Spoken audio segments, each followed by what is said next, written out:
بسم الله الرحمن الرحيم.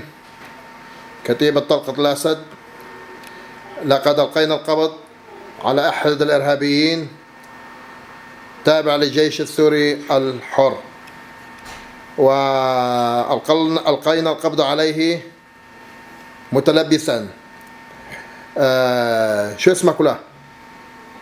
جهاد عبد الله الكاظم آل سلام. منين أنت ولا؟ من السعودية. شنو تسوي هنا ولا؟ جينا نحارب.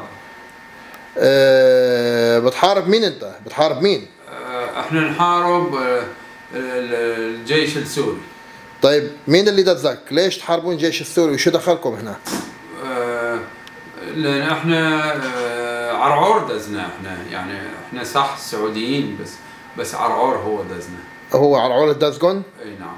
طيب هلا أنت بقبضة الكتائب طلقة الأسد، شو بدك تقول لعرعور ولجماعته؟ والله بدنا نقول لهم هم عملوا السوء معانا، عملوا الغلط، يعني هم اساسهم غلط. اساسهم غلط، يعني نعم. اساس عرعور غلط. نعم.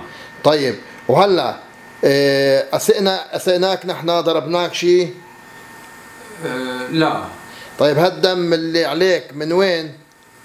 ما نعرف، ما انا ضربت راسي بالارض. ضربت راسك بالارض. أي. يعني مو نحن اللي سوينا. لا.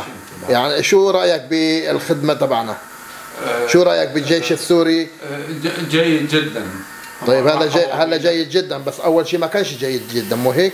لا ما كان. هسه على انك بقبضة الكتائب طلقة اسد، هلا انت جيد جدا. هم زينين، محترمين، ناس محترمين. اوكي. هلا لما بنبعثك نحن اذا بنخلي سبيلك وين بدك تروح؟ يمكن نروح للعراق. ليه طيب للعراق؟ بدك تحارب العراقيين هلا ليه؟ لا، نريد نساعد العراقيين. ساعد العراقيين ان شاء الله. يا عين عليك. وهلا شو بدك تقول للرئيس بشار الاسد لانه غلطت بحقهم؟ شو بدك تقول لهم؟ احنا اسفين جدا يا سيدنا، ويا ريت تسامحنا وتطلق سراحنا. وهسه شو بدك تقول للكلب عرعور؟ والله هذا عرعور يعني هو هدم وحطم مستقبلنا، ومش بس مستقبلنا، مستقبل كثير من الشباب راحوا هدر. نعم. طيب كان معاكم كتيبة طلقة الأسد من سوريا. الله أكبر، الله أكبر، الله أكبر، والنصر لسوريا، وتحيا سوريا حرة بيا، وحيي الرئيس بشار الأسد. الله أكبر. الله أكبر.